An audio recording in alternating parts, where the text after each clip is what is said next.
Now, after back-to-back 17th place finishes in the Premier League, it's been quite a spending spree for Spurs, as you can see here. They are among the top spenders globally and second behind only Chelsea in the summer transfer windows. Roberto De Zerbi has some big plans, it would seem, for Spurs. It's not going to be another 17th place finish, is it, Craig? It wouldn't have been anyway, even with him as manager, I don't think. But this helps, obviously, and not just signing some quality players like Tonali, and who else is on the list? Signed Van Hecke from Mateus Fernandes from West Ham. Van Hecke he knows. Senesi was a good player at Bournemouth. Andy Robertson is the sort of question mark. As much as Andy Robertson has won and has done, there is no doubt whatsoever. Stevie said this last year at one point, that Kerkez was having to play midway through the season and he was struggling because when Robertson had come in, he looked way off it. Yeah. Now, the question is he got something left in the tank to go again for a year or two? I think that's a big question mark, particularly the way De Zerbi plays. So I think Robertson is, and that left-back area has been an issue, Udogie and one or two others. So, yeah, they've signed some really good players. They have an excellent manager. If I was a Spurs fan, I'd be excited. But I think Robertson is just a big question mark if he can get back to even close to what he was when he was in his pomp at Liverpool, which I don't think he can. It's quite the spend, though, from Spurs this summer so far. Yeah, I mean, it's just totally un-Spursy, isn't it? It's just not what you expect. But clearly when De Zerbi went in there and took the job, and he's the reason they stayed up. If they hadn't brought him in, they were a good chance they could have gone down. And so when he came in, he clearly must have had some great conversations about what the future holds when he keeps this team up. Because there's no way that he was taking this job unless he was promised that there was going to be big changes in terms of the playing staff in the upcoming season. And true to the word, they look as though that's what they want to do. They've spent the money. Now it's up to him. He's got to do his job now because the board have done theirs. They've given him the money, given him the players. So now it's up to him. And there's no reason why they won't. They've certainly been the top half of the table. Forget relegation, forget 17th, forget the bottom half. Top 5? They've got a chance to be in the top 6. They've got a chance. If you're spending that kind of money... Well, you have to. But at the same time, listen, we watched the team in Liverpool last year who spent a lot of money and we all thought, oh my goodness, but it didn't work. Too many players, it didn't work. So I guess we need to cool our jets. But right now, I would say top 6. I mean, if you're... whether this is true or not, but if you're like Postecoglou, you're sitting saying, well, this is what I wanted. Yeah. He said it in a podcast, whether it's true or not. He wanted Semenyo, he wanted these players, and Spurs were being Spurs, as Stevie said, but De Zerbi's gone in there. He's got a little bit of the Antonio Conte about him, and not in terms of the way they play, but in terms of if he doesn't get what he wants, he spits the dummy out. He's an angry man, eh? He can be a very fiery character, and so once they got him in, last year, and I agree with Stevie, they didn't get him in, they would probably have gone. Once they get him in, you got to back him, because if you don't back him, he'll probably walk. Signed a 5-year deal, but you don't walk it, he'd probably just chuck it. He's that kind of character, so he's a good manager, he's a fiery character, but you got to back a manager when he goes in, because Spurs can't keep doing what Spurs are doing. You know, half-hearted signings, new manager, not going well, sack him. Half-hearted signings, new manager, sack him. You've got to be a bit more aggressive than that.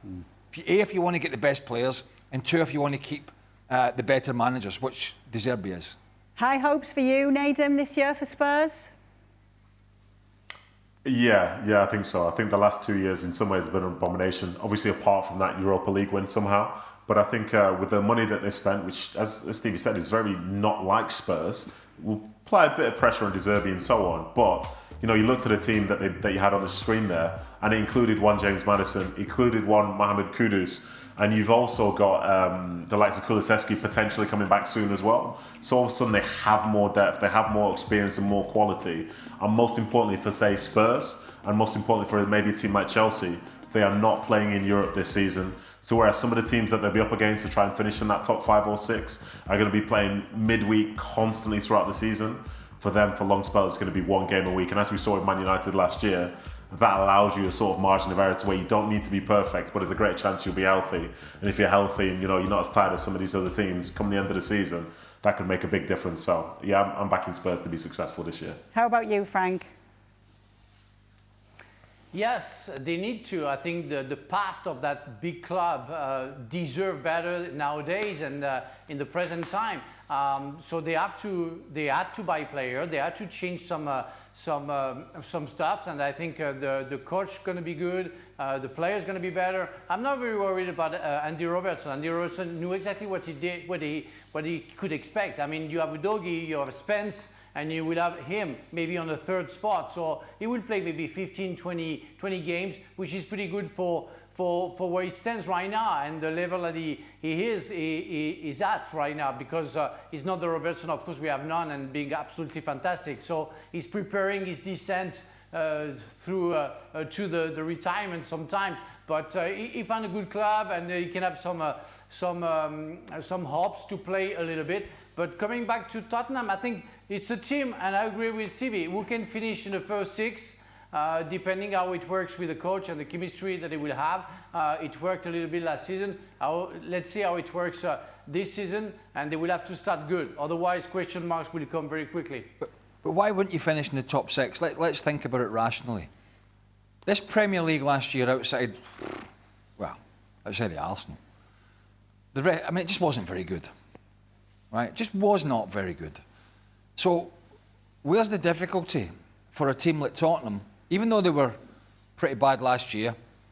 Where's the difficulty with a good manager and a good side getting in the top six? Who's going to be the big threat? What, Newcastle? Is Sunderland going to have another stellar season? It's unlikely.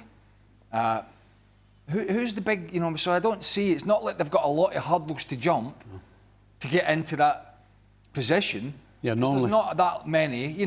Are Brentford going to be as good under Keith Andrews? Because that was a fantastic first season, but that is difficult to keep up. So it's not as if they've got all these hurdles to jump. It's not like there's Arsenal and then there's the rest at the moment.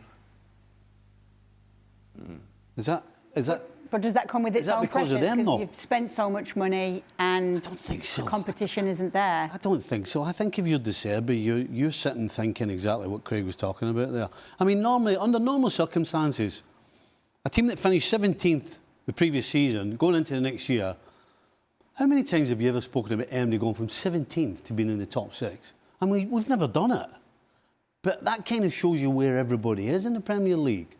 And certainly the majority of the so-called big teams, that tells you where they are.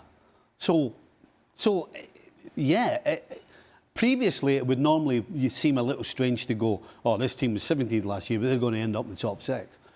It just feels right, though. It doesn't feel as though it's wrong. I think Forest did, maybe not, I don't know where they finished, it certainly wasn't in the top half, and then they got into the European spot the next year under Nuno. So my point is, there's not, we're looking at Arsenal being the strongest, then we're looking at City, Liverpool, United, Chelsea. Newcastle is selling the light bulbs and the roof and the doors and the car and anything else in the garage.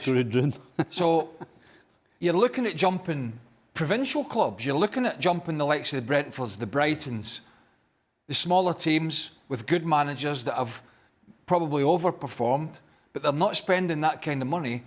There's probably a few others. Villa obviously got a very good manager, but they've sold some quality players.